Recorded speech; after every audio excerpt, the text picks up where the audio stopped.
los ferrocarriles, los tranvías y la Corporación de Transporte de la Ciudad de Buenos Aires, que había sido un acuerdo leonino que habían hecho por un contrato ley en la época de la famosa misión Rocca-Runciman en Inglaterra, el gas, en fin, todos los servicios públicos, teléfonos.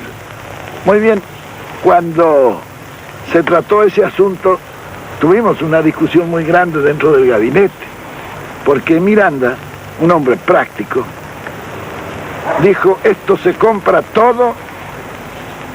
Y entonces dije, bueno, ¿con qué plata? Sin plata, dijo, y efectivamente se compró todo sin plata.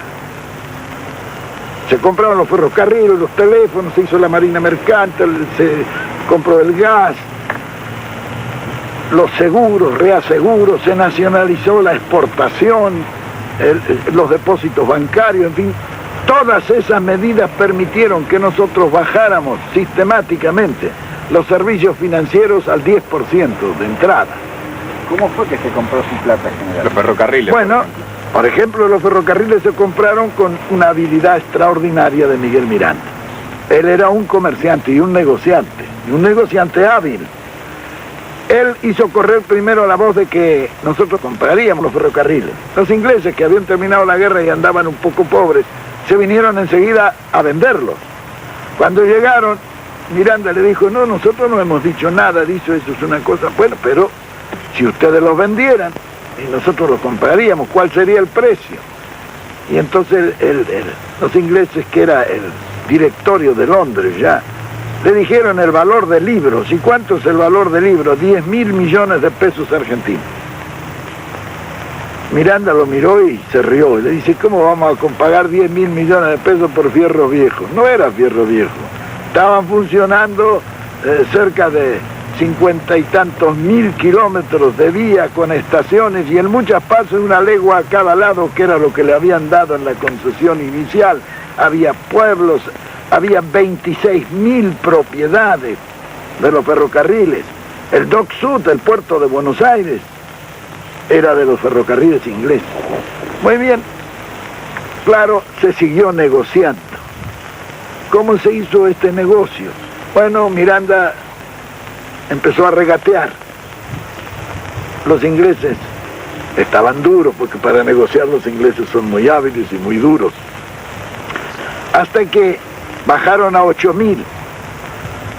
Y Miranda siempre decía, no es posible. Los ingleses ya habían estado muchos días en Buenos Aires y se querían ir. Bueno, y un día cometieron un error.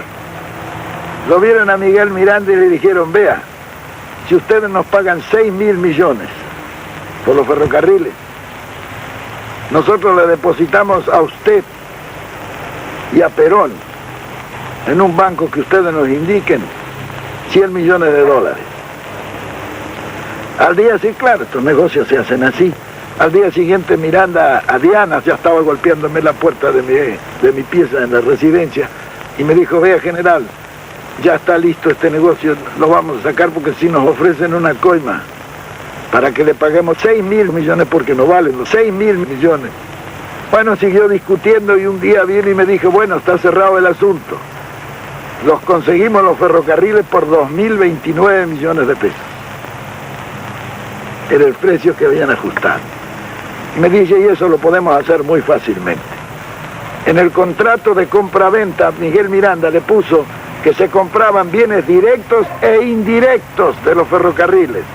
Esos indirectos representaban 26.000 propiedades que tenían los ferrocarriles en el país. Esto no se dieron cuenta los ingleses cuando se hizo el contrato de compra-venta. Por eso Mr. Eddy, cuando se firmó, se desmayó. Recién se dio cuenta. Bueno, pero aún los 2.029 millones había que pagarlos. ¿Cómo se pagaron esos 2.029 millones? Y nosotros no teníamos dinero, emitimos. Luego de las propiedades, que se tomaron 4 o 5 propiedades y sacaron 2.000 millones de pesos de la venta. Con eso se retiró la emisión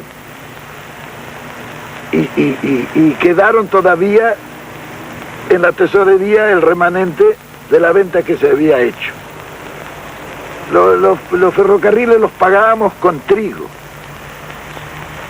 que estaba depositado en los depósitos subterráneos que habíamos hecho nosotros esperando que subiera el precio del trigo. Nos quedamos con todos los ferrocarriles y 26.000 propiedades. ¿Y qué pagamos? Era como decía Miranda, lo compramos con papelitos. Y efectivamente se compró.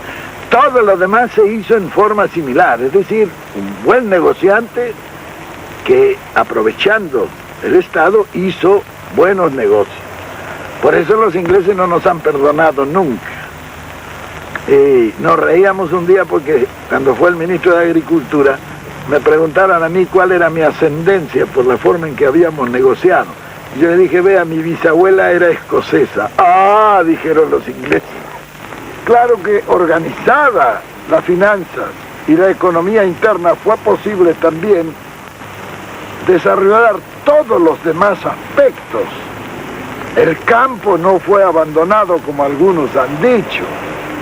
Se trajeron comisiones de agrólogos, se hizo un estudio agrológico del país. Eso permitió distribuir racionalmente la producción a las zonas de producción máxima.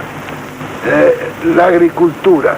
Cuando yo me hice cargo del gobierno, el trigo se pagaba a 6 pesos el quintal. Y cuando dejé el gobierno, el trigo se pagaba a 60 pesos el quintal.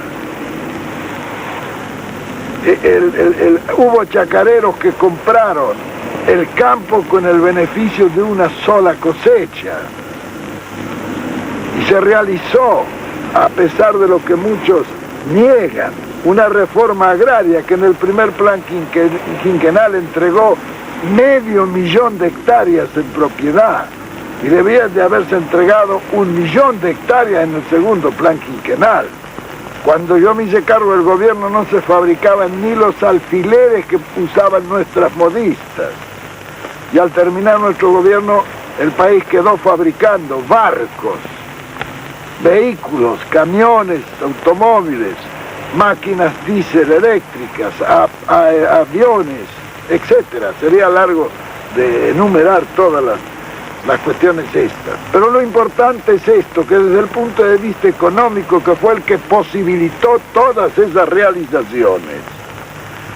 Cuando en 1955 cayó el gobierno justicialista, el Estado económico que lo había recibido, con 3.500 millones de deuda externa, de dólares, de deuda externa, lo dejó por primera vez sin deuda externa. Nosotros habíamos repatriado totalmente la deuda. Y entre esas repatriaciones de la deuda, yo recuerdo que pagamos las últimas entregas del empréstito Baring Brothers, que consistió en 1.000.000 de libras. Y cuando pagamos nosotros la última entrega, se habían pagado por ese 1.000.000 de libras 12 millones de libras. Así eran todos los... ¿Cuándo se había firmado ese empréstito? En la época de Rivadavia. Bien, imagínense ustedes lo que representaban los empréstitos de 1.000.000 de libras que se pagaban 12 millones. Claro, desgranados a lo largo de todo el tiempo de existencia de la República Organizada.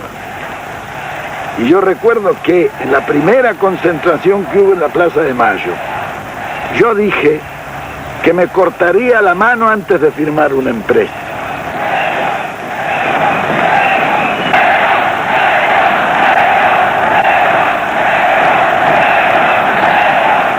Quería quemar mis naves por si me sentía en algún momento tentado. Y lo hice por una simple razón. El dólar americano, en su valor adquisitivo, no es, diremos, el valor fiduciario escrito en el billete, porque está sobrevalorado sobre eso.